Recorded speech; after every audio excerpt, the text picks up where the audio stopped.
له ومن يضلله فلا هادي له ونشهد أن سيدنا وحبيبنا ومولانا محمدا عبده ورسوله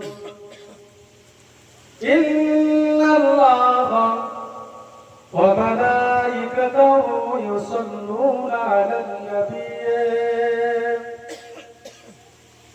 يا أيها الذين آمنوا صلوا عليه وسلموا تسليما اللهم صل على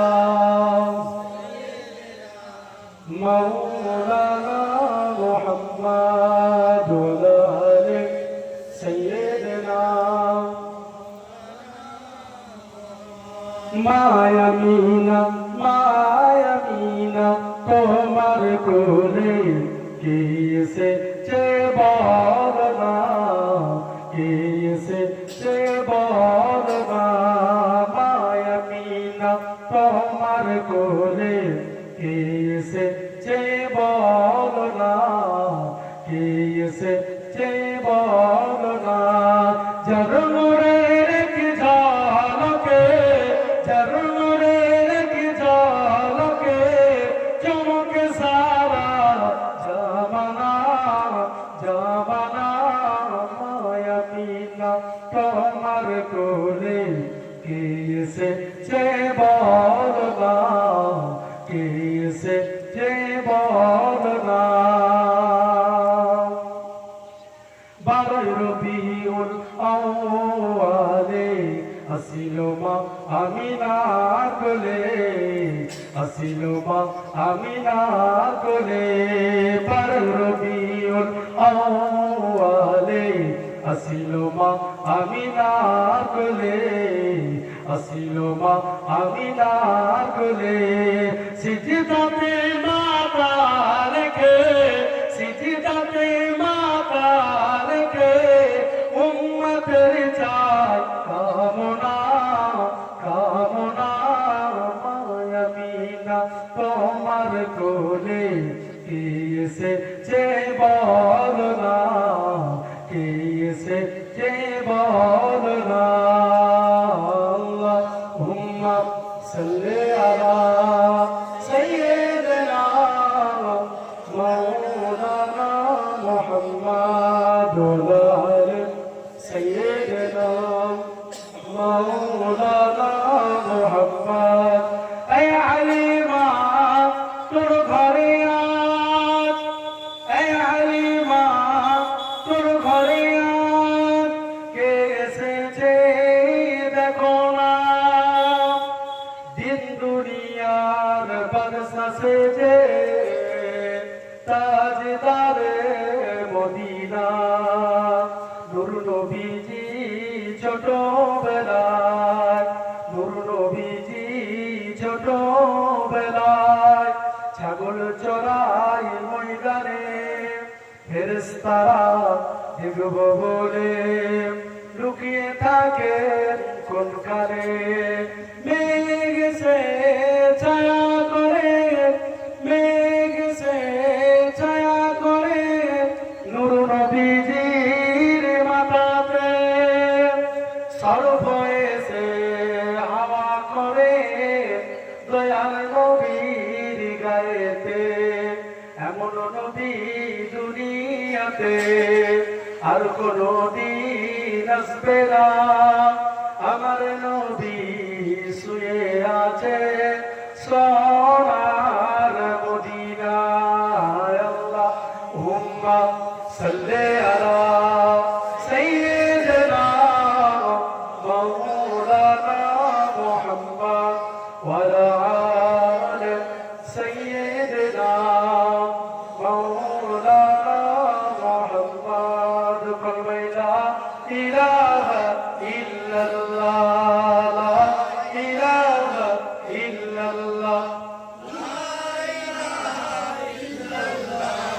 মুহাম্মাদুর রাসূলুল্লাহ হাসবি রাব্বি জাল্লাল্লাহ মা ফি কলবি গায়রুল্লাহ নূর মুহাম্মদ সাল্লাল্লাহ বলো লা ইলাহা ইল্লাল্লাহ লা ইলাহা ইল্লাল্লাহ লা ইলাহা ইল্লাল্লাহ মুহাম্মাদুর রাসূলুল্লাহ মুহাম্মাদুল্লাহ সুসময় মুহাম্মাদুল্লাহ সুসময় অকারণে কেন যায় সর্বদা বলো লা ইলাহা ইল্লাল্লাহ লা ইলাহা ইল্লাল্লাহ লা ইলাহা ইল্লাল্লাহ মুহাম্মাদুর রাসূলুল্লাহ লা মাকসুদা ইল্লাল্লাহ লা মাওজুদা ইল্লাল্লাহ লা মাতলুবা ইল্লাল্লাহ লা মাহবুবা ইল্লাল্লাহ বলো লা ইলাহা ইল্লাল্লাহ লা ইলাহা ইল্লাল্লাহ লা ইলাহা ইল্লাল্লাহ মুহাম্মাদুর রাসূলুল্লাহ দীন মিলাই মান মিলাই दीन मिलाई मान मिला पढ़ने के लिए कुरान मिला जो कुछ देने का था सब कुछ दिलवा दिया कमली वाले ने बोलो ला इलाहा इल्लल्लाह ला इलाहा इल्लल्लाह ला इलाहा इल्लल्लाह मुहम्मदुर रसूलुल्लाह सल्लल्लाहु अलैहि वसल्लम قال الله تعالى في كلامه المجيد وفي الفرقان الحميد لقد كان لكم في رسول الله أسوة حسنة قال النبي صلى الله عليه وسلم من أحب سنتي فقد أحبني ومن أحبني كان معي في الجنة प्यारे हाजिर আমার দিনদার ইমানদার নেককার আল্লাহওয়ালা আমার মুসল্লি বাবাজিরা আমার নওজওয়ান যুবক ভাইরা আমার মা বোনেরা আল্লাহ পাকের নিয়ামত সেটা হচ্ছে রবিউল আউয়াল মাস বিশ্ব নবী দিবসের মাস আমরা সকলেই জানি এই মাস আসলে পারা মুসলমানদের হৃদয়ে হৃদয়ে অন্তরে অন্তরে একটা ভালোবাসা একটা ফুর্তি একটা আনন্দ আমাদের ভিতরে জেগে ওঠে আমরা সবে বরাতের চাঁদ আসে ঈদ আসে এতটা খুশি আমরা এই মাসে যে খুশিটা হয় অতটা খুশি ঈদও হয় না কেন বলুন যে নবীর জন্য ঈদ যে নবীর জন্য রোজা যে নবীর জন্য নামাজ যেই নবীর জন্য 18,000 মাখলুকাত আল্লাহ সৃষ্টি করেন সেই নবীর ওসিলায় আল্লাহ পাক আমাদেরকেও পাঠালেন তাহলে সেই নবীর গুণকীর্তনটা গুণগান সে নবীর প্রশংসা নবীর মাকাম নবীর ইজ্জত নবীর শান নবীর মান এই রবিউল আউয়াল মাসেই আমাদেরকে বাড়াবে এই লালপুর শ্যামবাজার কিন্তু লালপুর চিনে না এক কথায় বলে শ্যামবাজার এত বড় একটা গ্রাম এক কথায় বলে শ্যামবাজার বলেছিলেন কিন্তু যে ভাগ আছে নাম আছে এত বড় একটি গ্রাম আমার নবীর উম্মতেরা বসবাস করে আল্লাহর বান্দারা সবাই নবীর প্রেমিক রসুলের ভালোবাসা নবীকে ধরে সবাইকে যেতে হবে রাস্তা নবী হলো আপনার আমার জন্য ঈমান আর নবী হলো আপনার আমার ইসলাম জুড়ে হবে না সুবহানাল্লাহ রসুল হলো ঈমান আর রসুল হলো ইসলাম আমরা মুসলমান কার জন্য নবীর জন্য আমরা ঈমানদার কার জন্য নবীর জন্য নবী না এলে তো আমরা মুসলমানই হচ্ছি আর ঈমানদারিও করতাম না নবীর জন্য তো আল্লাহ সব সৃষ্টি করেছে এই চাঁদ সূরজ পাহাড় পর্বত নদ নদী 18,000 মাখলুকাত সমস্ত কিছু আমার নবীর খাতিরে আল্লাহ সৃষ্টি করে সুন্দর করে দুনিয়াটা সাজিয়ে রেখেছে আল্লাহ পাক নবী দুনিয়া থেকে বিদায় নিয়েছে রাসূল দুনিয়া থেকে বিদায় নিয়ে রসুল আমার রওজা মুবারকে শুয়ে রয়েছে, নবী জিন্দা না মরদা?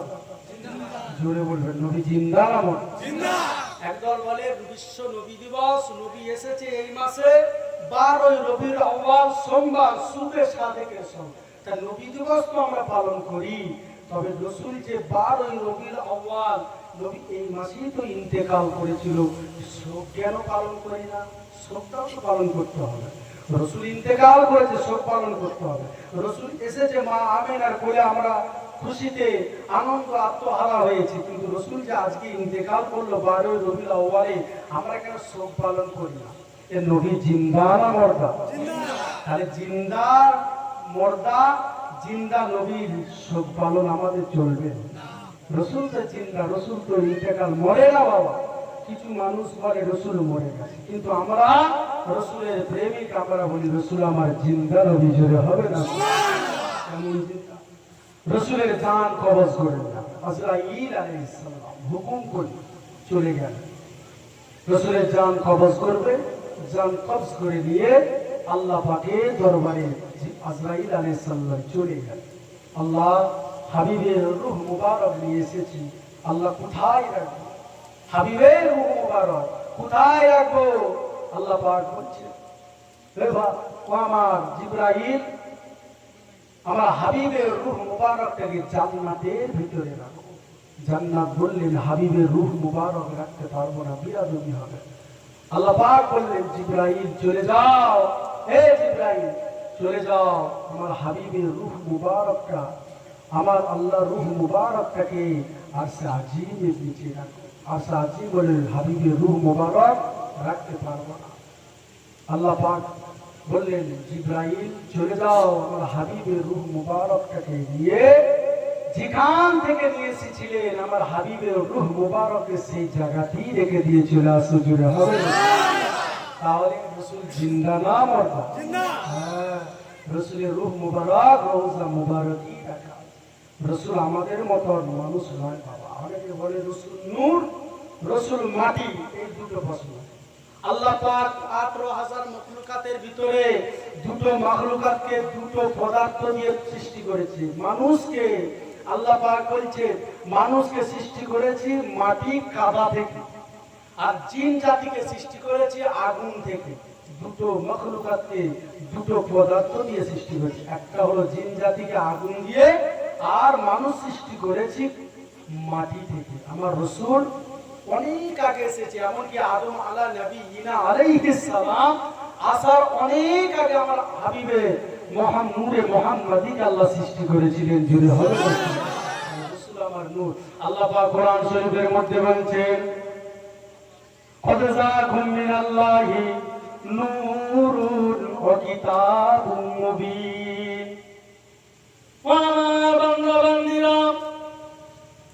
দুনিয়ার জমিনে তোমাদের কাছে দুটো জিনিস পাঠিয়ে দিলাম, একটা হলো নূর, একটা হলো কিতাব। আল্লাহ পাক জানিয়ে দিলেন কদ জাআকুম মিনাল্লাহি নূরুন ওয়া কিতাবুম মুবিন। তোমাদের কাছে একটা কিতাব দিয়েছে, কিতাবটা হলো কোরআন শরীফ, নূরটা হলো আমার নবীর নূর। আল্লাহ পাক জানিয়ে দিলেন ও আমার বান্দা বান্দীরা, তোমরা জানো না জানো না মক্কা নগর অন্ধকার হয়ে রয়েছে। ঈসা নবীর পর থেকে নিয়ে আমাদের নবী পর্যন্ত যে জায়গাটা ফাঁকা ছিল, ওই জায়গা ওই সময়টাকে বলা হয় আইয়ামে জাইলিয়াতের যুগ। ওই সময়তে কোন নবী রাসূল না আসার কারণে অন্ধকার হয়েছিল।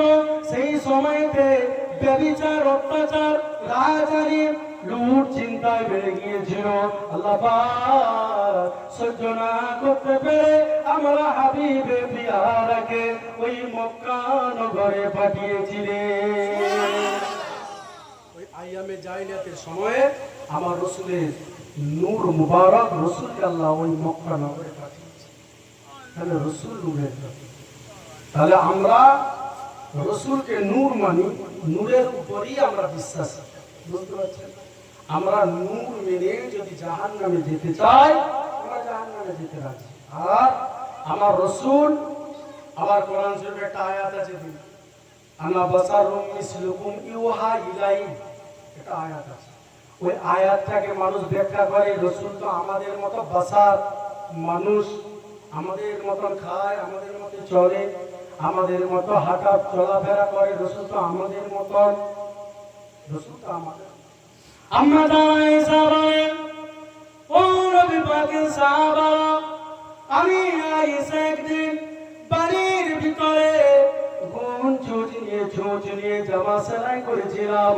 হঠাৎ করে লম্বটা নিভে গেল, ঘরটা অন্ধকার হয়ে গেল। আমার রাসূল দিন দুনিয়ার বাদশা হাবিবুল্লাহ জনাবে মুহাম্মদুর রাসূলুল্লাহ ঘরে প্রবেশ করলো। অন্ধকার ঘরটা নূরের আলোয় আলোকিত হয়েছিল। বলছেন আম্মা জানাইসা তিনার স্ত্রী, অনেক ব্যাপার বাবা।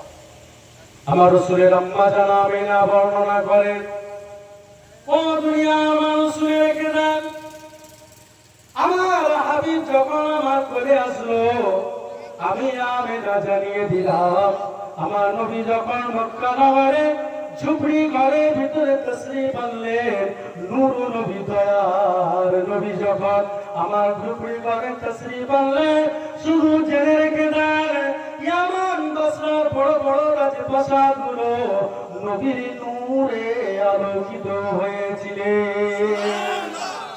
রাসূলের নূরে আলোকিত হয়েছিল। কে বলছে? আম্মা জান আমিনা বর্ণনা। রাসূলের অনেক ঘটনা বাবা। বিশ্ব নবী দিবসের চাঁদ বসেছে, তাই আপনাদেরকে একটা শোনালাম। আল্লাহ পাক রব্বুল আলামিনের দরবারে আমরা এতগুলো উম্মতে মুহাম্মাদি বসেছি।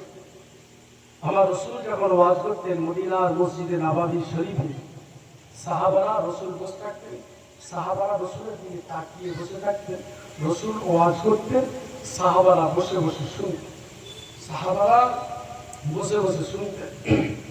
আজকে আমরা নামাজ পড়া ছেড়ে দিয়েছি, রোজা, ইসলামের উপরে আল্লাহ রাসূলের মহব্বত ভালোবাসা অন্তর থেকে আস্তে আস্তে মুছে যাচ্ছে। কেন বলুন? ইসরায়েল একটা দেশ, ওই ইসরায়েল এমন এমন জিনিস বাই করাচ্ছে মুসলমানদের ইমানগুলোকে নষ্ট করে দেয়। এই মোবাইল ইমান খেয়ে নিয়েছে, আপনার ছেলে মেয়েদের পড়ালেখা খেয়ে নিয়েছে, বুঝতে পারছেন? এই টর্চ লাইট, আগে মুরব্বীরা টর্চ লাইট নিয়ে রাস্তায় বার হতো, এখন আর লাইট উঠে গেছে, দেখবেন ফ্লাশ। দেখবেন এই মোবাইল বেরিয়ে বাড়িতে যে টিভি রেখেছিল, টিভিগুলো মাশাআল্লাহ করে উঠে গেছে, মোবাইল বেরিয়ে গেছে, বুঝতে পারছেন? আর এই মোবাইল বেরিয়ে ছেলে মেয়েদের লেখাপড়া এবং ইমানগুলোকে শেষ করে ফেলেছে, বুঝতে পারছেন? মোবাইলটা রাখতে গেলে তাকওয়ার উপরে রাখা হয়, তুমি যেদিকে ব্যবহার করবে সেদিকে যাবে, বুঝতে পারছেন? তাহলে ওই ইসরায়েল মুসলমানদের ইমান কিভাবে নষ্ট করা যায় সেই রকম চক্রান্ত শুরু করেছে। আর আমরাও তাদের উপরে ভরসা করে বসে আছি। রাসূলের মহব্বত, রাসূলের ভালোবাসা, রাসূলের আদর্শ আমাদের ভিতর থেকে আস্তে আস্তে উঠে যাচ্ছে বাবা। মরতে সবাইকে হবে, মরে আমরা সবাই যাব, দুনিয়া থেকে বিদায় সবাই নিয়ে চলে যাব। এখানে যতগুলি মানুষ বসে আছেন কেউ বাঁচবে না বাবা, সবাই চলে যাবো আল্লাহ কাছে আস্তে আস্তে ছাড়া। আল্লাহ পাক বলছে কুল্লু নাফসিন যায়িকাতুল মাউত, দুনিয়া থেকে বিদায় নিয়ে আমাদেরকে চলে যেতে হবে। ইসলাম এসেছে, গরিবী হালাতে ইসলাম চলে যাবে, আস্তে আস্তে আস্তে আস্তে লিপে মদিনা শরীফে শেষ হয়ে যাবে। আর আর আমাদের ইমান রাখা বড় কঠিন হয়ে যাবে। তো আখেরি জামানা, শেষ সময়, কিয়ামতের আলামত আল্লাহ রাসূল বলেছে দুনিয়া শেষের দিকে মানুষের ইমান বাঁচানো কঠিন হয়ে যাবে। কেমন কঠিন হবে? আল্লাহ রাসূল বর্ণনা করেন মদিনার মসজিদে নববী শরীফে আল্লাহ নবী আসরের নামাজ পড়ে বসে আছেন। আল্লাহ নবী ওয়াজ করেন, ও আমার সাহাবারা, বাবারা শুনে রেখে দিন বাবা, এমন একটা সময় আসবে আমার গুনাহগার আদরের উম্মতিদের ঈমান বাঁচানো বড় কঠিন হয়ে যাবে। আল্লাহ নবী সাহাবারা বলেন, ইয়া রাসূলুল্লাহ, হাবিবাল্লাহ, ঈমান বাঁচানো কেমন কঠিন হয়ে যাবে? আল্লাহ নবী উদাহরণ জানান দিতে গিয়ে বুঝালেন, ও আমার সাহাবারা, তোমরা কচু পাতা দেখেছো? কচু পাতা জানো? আল্লাহ নবী বলেন, কচু পাতায় পানি রাখলে পারা যেমন পানিটা টলবল টলবল এধার আর ওধার করে, আখেরি জামানাতে আমার গুনাহগার আদরের উম্মাত উম্মতিদের ঈমান বাঁচানো তার চাইতো বেশি কষ্ট হয়ে যাবে। আল্লাহ নবী আরো বলেন, ও সাহাবা, গরম আগুন দেখেছো? আগ্রা দেখেছো? দাও দাও করে জ্বলে। আমার উম্মাত উম্মতিরা হাতের তালুতে গরম আগুন রাখলে পারা কতই না কষ্ট হয়, কতই না যন্ত্রণা যারা যন্ত্রণা করে, তার চাইতো আমার গুনাহগার আদরের উম্মাত উম্মতিদের ঈমান নিয়ে বেঁচে থাকা, আখেরি জামানাতে ঈমান নিয়ে বেঁচে থাকা বড় কঠিন হয়ে যাবে। আল্লাহ নবী বলেন, ও সাহাবারা, তোমরা শুনিয়ে দেবে, আমার উম্মতদেরকে শুনিয়ে দেবে। সাহাবারা শুনিয়ে গেলেন, তাবেঈনরা শুনিয়ে গেলেন, তাবেঈনরা শুনিয়ে গেলেন, আইমায়ে মুস্তাহিদিনরা শুনিয়ে গেলেন, সিদ্দিকরা শুনিয়ে গেলেন। আল্লাহ পাকের ওলি বান্দারা, মাহবুব বান্দারা আমাদের কাছে শুনিয়ে গেলেন। আজকে মুসলমান হয়েছি, আজ মুসলমান হয়েছি, আমাদের ঈমান গুলো কোন দিকে শেষ হয়ে যায়, কোন দিকে চলে যায়, ঈমান শেষ হয়ে যায়, আমাদের কোনো খেয়াল নাই। আছে নাকি? দেখেন, যেগুলোতে ঈমান যাবে সব শেষ। ঈমানটা বাঁচানো বড় কঠিন হয়ে যাবে। আল্লাহ রাসূল বলেছে আখেরি জামানা। আল্লাহ নবী আরো বলেন, ও আমার সাহাবারা, ও আমার সাহাবীরা, আখেরি জামানাতে চুরি বেড়ে যাবে, ব্যভিচার বেড়ে যাবে, রাহাজানি বেড়ে যাবে, অত্যাচার বেড়ে যাবে, জুলুম বেড়ে যাবে, মেরে নেওয়া কেটে নেওয়া, লুট ছিনতাই বেড়ে যাবে। আমার গুনাহগার গরীব উম্মত উম্মতিরা কার কাছে যাবে? কার কাছে যাবে? কোথায় যাবে? কার কাছে যাবে? আমার গুনাহগার গরীব উম্মত উম্মতিদের উপরে জুলুম অত্যাচার শুরু হয়ে যাবে। আমি নবী জানিয়ে দিলাম, সেই সময়তে কষ্ট করে খাব্বাবের মতন, সুমাইয়ার মতন, বেলালের মতন তোমরা যদি ঈমানকে জড়িয়ে ধরো, ঈমানকে যদি মজবুত করে জড়িয়ে ধরো, আল্লাহ পাক তোমাদের জন্য আল্লাহর রহমতের দয়ার জান্নাত খুলে রেখে দেবে। জুড়ে হবে না সুবহানাল্লাহ? সেই রকম মজবুত ঈমান করতে হবে, বেলালের মতন, খাব্বাবের মতন, সুমাইয়ার মতন ঈমান মজবুত, তবেই তো তোমরা জান্নাতের আশা পাবে। আমি নামাজও পড়ি, চুরি করি, নামাজও পড়ি, রোজা রাখি, মাথায় টুপি মুখে নাই, নামাজও পড়ি, জিনাও করি, নামাজও পড়ি, জমির হাল কাটি, নামাজও পড়ি, আমি লুট ছিনতাই করি, নামাজও পড়ি, লোকের চগলখড়ি করি। আল্লাহ পাক তোমার ইবাদত আসমানের উপরে উঠবে না বান্দা। ও আল্লাহ পাকের বান্দা বান্দিরা, ওই তোমার ইবাদত প্রথম আসমানে ঝুলে রয়ে যাবে। ওই ইবাদত কিয়ামতের ময়দানে আল্লাহ পাক রব্বুল আলামিন তোমাদের মুখে ছুঁড়ে ছুঁড়ে মারা হবে।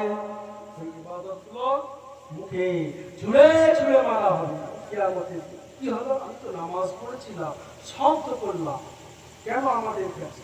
আল্লাহ পাক বললেন, ও আমার ফেরেশতা, ওই বান্দার আমলনামার খাতা থেকে যখন আমলনামা নিয়ে আসা হবে, আমলনামা থেকে দুর্গন্ধ বার হবে, নামাজ বন্ধ, রোজাও বন্ধ, ইবাদতটা বন্ধ ছাড়বে, দুর্গন্ধ ছাড়বে। আল্লাহ পাক বলবে, দুর্গন্ধময় ইবাদত আমল আমার দরবারে কবুল হয় না। ওই ইবাদত ফেলে দেন, ওই ইবাদত ছুঁড়ে ফেলে দেন। আল্লাহ পাক রব্বুল আলামিন বান্দার আমলনামা খুলে দেখবে, বান্দা নামাজও পড়েছে, মানুষের ক্ষতি করেছে, নামাজও পড়েছে, লুট ছিনতাই করেছে, নামাজও পড়েছে, চগলখড়ি করেছে, মানুষের ক্ষতি করেছে, আল্লাহ পাক বলেন ওই লোক দেখানি ইবাদত আমার দরবারে কবুল হয় না।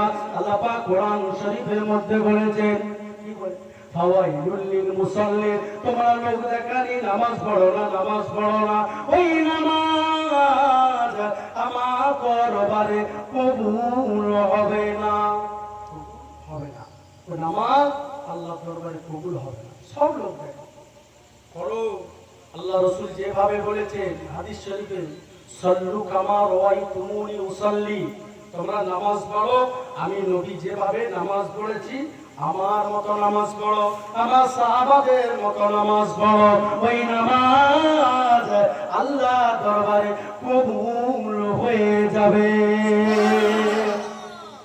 বুঝতে পারছেন না? মানলে মানার মতো মানো, নারে ছেড়ে দাও, মানলে মানার মতো মানো, নারে ছেড়ে দাও। আল্লাহ পাকের দরবারে আমি নামাজও পড়বো, টুপি পরে যখন মানুষের কোনো ক্ষতি করবো না, আল্লাহ বেশি নারাজ হয়ে যায়। এই টুপিটা সুন্নত, জুব্বাটাও সুন্নত, দাড়িটাও সুন্নত। তুমি টুপি জুব্বা দাড়ি রেখে যখন খারাপ কাজ করবে তখন আল্লাহ এগুলোর ইজ্জতের খাতিরে তোমার উপর আল্লাহ বেশি নারাজ হয়ে যায়। বুঝতে পারছেন? কষ্ট যারা করেছে তাদের দেখে শিক্ষা নেই। এক একটা সাহাবার জীবনী পড়বে, চোখ দিকে পানি বেরিয়ে যাবে। হযরতে বেলালের নাম শুনেছেন, কালো বেলাল, এত কালো ছিল। হাফসি বেলাল, হাফসি দেশের মানুষ, উমাইয়ার ঘরে গোলাম ছিল। যেমন আমাদের পাড়া গ্রাম অঞ্চলে বলে বাগাল, বলা বাগাল খাতে, তখন আরবে বলা হতো গোলাম। হযরতে বেলাল ছিল হাফসি দেশের মানুষ, কুৎসিত কালো, এত কালো ছিল, দেখতে কালো। আল্লাহর নবী বলেন, আমার বেলাল বেলাল বেলাল, আমার বেলাল কালো কিন্তু তার ভিতরটা আলো ছিল। বেলাল ছিল কালো, মনটা ছিল ভালো। বেলাল কি কষ্ট তাকে দিয়েছে, শুধু কি করেছিল গো? বেলাল চুরি করে না, ডাকাতিও করে না। বেলাল কি করেছিল? মানুষের উপরে জুলুমও করে না, শুধু লা ইলাহা ইল্লাল্লাহ মুহাম্মাদুর রাসূলুল্লাহ কলমাটা শুধু নবীর হাতে হাত রেখে পড়ে নিয়েছিল। কি করেছিল? আবু জেহেল, উমাইয়া কি করেছিল? বেলালকে, আমার ঘরে গোলামি করছে, আমি নবীকে মানি না, নবীকে আমার গোলাম মেনেছে, সেই কারণে আমার গোলামের উপরে নির্যাতন জুলুম শুরু করে দিল উমাইয়া। হযরতে উমাইয়া, হযরতে বেলাল উমাইয়ার ঘরে যখন গোলাম ছিল, যখন উমাইয়া শুনলেন বেলাল গোপনে গোপনে নবীর হাতে হাত রেখে ইমানের কলমা পড়ে মুসলমান হয়েছে, আওয়াজটা উমাইয়ার কানে আসলো। শোনার সঙ্গে সঙ্গে উমাইয়া বেলালকে বলেন, ও বেলাল, তুমি কি মুহাম্মাদের হাতে হাত রেখে ইমানের কলমা পড়ে মুসলমান হয়েছো? বেলাল বলে, হ্যাঁ আমি মুসলমান হয়েছি। কেন হয়েছো? আমি নবীকে ভালোবেসেছি, নবীকে মহব্বত করেছি, নবীকে মহব্বত করেছি, অন্তর থেকে ভালোবেসেছি। আমার নবী নূর, নবীর নূরের চাঁদ মুখটা দেখে আমি বেলাল ইমানের কলমা পড়ে মুসলমান হয়ে গিয়েছি। বেলাল বলে, ও মাইয়া, না না না, আমি বেলাল জানি জানি আমাকে তুমি কষ্ট দেবে, আমাকে তুমি কষ্ট দেবে। হযরতে বেলালকে উমাইয়া বলে, ও মক্কার মানুষেরা, বেলালকে নিয়ে যাও মক্কার মরুভূমি উত্তপ্ত বাড়ি, বেলালকে নিয়ে চলে যাও, বেলালকে যত কষ্ট দেওয়ার শুরু করে দাও। হযরতে বেলালকে মরুভূমিতে নিয়ে যাওয়া হলো, বুকেতে পাথর চাপিয়ে দেওয়া হলো, উত্তপ্ত গরম বালি হযরতে বেলালকে হাতে পায়ে দড়ি বেঁধে ঘিসে ঘিসে ঘিসে ঘিসে ঘিসে ঘিসে মরুভূমির বাড়িতে টেনে টেনে নিয়ে যায়। ঘোড়ার বুকে লাগাম লাগিয়ে দিয়েছে, হযরতে বেলালের পায়েতে দড়ি বেঁধে দেওয়া হলো। বেলাল ঘোড়াকে ছুটিয়ে দেওয়া হলো, মরুভূমির উত্তপ্ত গরম ঘোড়াও দৌড়াচ্ছে। বেলালকে ঘিসড়ে ঘিসড়ে ঘিসড়ে গিয়ে কষ্ট দিতে শুরু করলো। উত্তপ্ত গরম বাড়ির উপরে উত্তপ্ত পাথরকে বুকের উপরে চাপিয়ে দেওয়া হলো। বেলাল যখন লুরস মারা হয়ে গেল, যখন বেলাল দুর্বল হয়ে গেলেন, কমজোরি হয়ে গেলেন, বেলালের শরীর থেকে ঝরঝর ঝরঝর ঝরঝর করে রক্ত ঝরে বেলালের পিঠের চামড়াগুলো কেলিয়ে গেছে। ও বেলাল চোখে পানি ফেলে কাঁদে, উমাইয়াকে বলে, ওরে উমাইয়া, আমাকে মারতে মারতে যদি তো মেরেও দিস, জীবন শেষ করে দি। আমি নবীর মহব্বত, আল্লাহর মহব্বত আমিও বেলাল আমার অন্তর থেকে কেড়ে নিতে পারবি না। আমি বেলাল মরতে মরতে যদি মরে যায়, কিয়ামতের ময়দানে আল্লাহর সামনে দাঁড়িয়ে আমি বেলাল বলতে পারবো, আল্লাহ পাক, আমার নবী তোমার নবী, দয়ার নবীর জন্য আমি কালো বেলাল, আমার কালো শরীর থেকে লাল রক্ত জড়িয়ে দিয়েছে মক্কার উমাইয়ার দলেরা। আমি বেলাল মেরে মেরে আমাকে শহীদ করে দিয়েছে। এই রকম করে বেলালকে কষ্ট দিয়েছে। বেলালকে যখন কষ্ট দেওয়া শুরু করলো, আমার নবীর কানে খবর গেল। নবীর কানে বেলালের নির্যাতনের কষ্টটা নবীর কানে গিয়ে পৌঁছে গেল। হযরতে আবু বকরকে নবী ডাকলেন, বাবা আবু বকর, দেখো তো মক্কাতে আমার বেলালকে উমাইয়া কষ্ট দিচ্ছে, বাবা যাও তো কিছু টাকার বিনিময়ে আমার বেলালকে তুমি কিনে নিয়ে চলে এসো, গোলামকে আজাদ করে নিয়ে চলে আসো। হযরতে আবু বকর গেলেন, গিয়ে 2 দিরহাম টাকা দিয়ে হযরতে বেলালকে উমাইয়ার কাছ থেকে কিনে নিয়েছে। হযরতে আবু বকর হযরতে বেলালকে যখন উমাইয়ার কাছ থেকে আজাদ করে নিয়ে নবীর দরবারে আসলো, নবীর দরবারে শুনিয়ে দেওয়া হলো। হযরতে বেলালের শরীর খারাপ। আমার নবী যখন দেখলে, আমার রাসূল পাক চোখ মুবারক থেকে ঝরঝর করে পানি ঝরে যায়। হযরতে বেলালের সমস্ত শরীরের হাড় ভেঙে দিয়েছে। হযরতে বেলালের লজ্জাস্থানকে ক্ষত বিক্ষত করে দিয়েছে। আবু বকর বললেন, ইয়া রাসূলুল্লাহ, ইয়া হাবিবাল্লাহ, হুজুর, আমার বেলাল, আপনার বেলালকে মারতে মারতে উমাইয়া মেরে ফেলেছে। আল্লাহ পাক জিবরাইল আমিনকে পাঠিয়ে দিলেন, ও জিবরাইল, দুনিয়ায় চলে যাও, আমার হাবিবকে গিয়ে বলে যান, আমার বেলালের সারা শরীরে রাসূল পাকের থুতু মুবারক বিসমিল্লাহ বলে বুলিয়ে দেবে। আমার রাসূলের থুতু মুবারকের খাতিরে আমার বেলালকে আমি আল্লাহ ভালো করে দেব। আল্লাহ রাসূল জিবরাইলের কথা মতো, আল্লাহর কথা মতো থুতু মুবারক নিয়ে হযরতে বেলালের শরীর মুবারকে বুলিয়ে দিলেন। আল্লাহর হুকুমে হযরতে বেলালের সারা শরীর খানা আগের মতো ভালো হয়ে গিয়েছিলেন। বাবা, সেই বেলাল কষ্ট দিয়েছে, সেই বেলাল কষ্ট দিয়েছিল। মক্কার সুমাইয়াকে কষ্ট দিয়েছে, খাব্বাবকে কষ্ট দিয়েছিল, শুধু কি নবীকে মানার কারণে। আমরা মুসলমান হয়েছি, নবীকে চোখে দেখি নাই, নবীর সহবতে বসি নাই, নবীকে চোখে দেখি নাই, নবীর সহবতে বসি নাই। ও মুসলমান ঘরের ছেলেমেয়েরা, ও মুসলমানের যুবকেরা, আল্লাহ পাকের দরবারে শুকরিয়া আদায় করো। আমরা নবীকে দেখি না, নবীর সহবতে বসি না, বাপ ইসলাম মুসলমান, আমিও মুসলমান, মাও মুসলমান, আমিও মুসলমান, ইসলাম পেয়েছি, মুসলমান বলে দাবিও করেছি। আল্লাহ পাকের দরবারে শুকরিয়া আদায় করুন। আমাদের উপরে ওই মক্কার মতন নির্যাতন আসে না, আমাদের উপরে নির্যাতন আসে না। কিন্তু বাবা, বর্তমান যা সময় চলছে, মুসলমানের খুব ভয়াবহ অবস্থা। শুধু আমাদেরকে ইমান মজবুত করে আমরা আল্লাহ থেকে দূরে সরেছি, নবী থেকে দূরে সরে গেছি। আজ আমাদের এই জন্য আমাদের হাল এরকম হয়ে। আগেকার মায়েরা বোনেরা মাগরিবের পরে দেখতেন কোরআন শরীফ তেলাওয়াত করতেন, জিকির আজকার করতেন।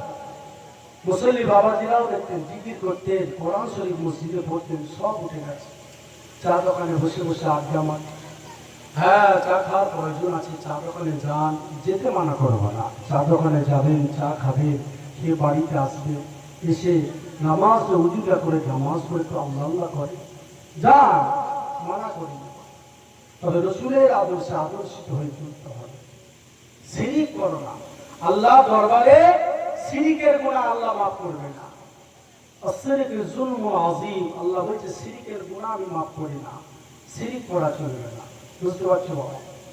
একমাত্র আমার আল্লাহকে সিজদা দিতে হবে আর আমার আল্লাহকে মানার মতো মানতে হবে। বুঝতে পারছেন? আল্লাহ আল্লাহ রসুল ছাড়া পৃথিবীর জমিনে কেউ তোমার আপন হবে না। মাথায় রাখবেন, কিয়ামতের দিন তোমার মা হবে না, তোমার আব্বা হবে না, তোমার ছেলে, তোমার মেয়ে, তোমার আত্মীয় স্বজন কেউ তোমার কাছে আসবে না। হ্যাঁ, তোমার পীর মাসে একজন তোমার সহযোগিতা করবে না কিয়ামতের দিনে। একমাত্র আমার রসুলের পাকের শাফাআত ছাড়া আল্লাহ দরবারে কারো দোয়া কবুল হবে না। অন্যান্য নবী আলাইহিস সালামদেরও দোয়া কবুল হবে না। আমার আল্লাহ পাক রব্বুল আলামিন আল্লাহ দরবারে নবী আলাইহিস সালামের দোয়া ছাড়া কিয়ামতের ময়দানে কারো দোয়া কবুল হবে না। বুঝতে পারছেন? আল্লাহ পাক কি বলেছেন? নবীকে কাউসার দান করেছে।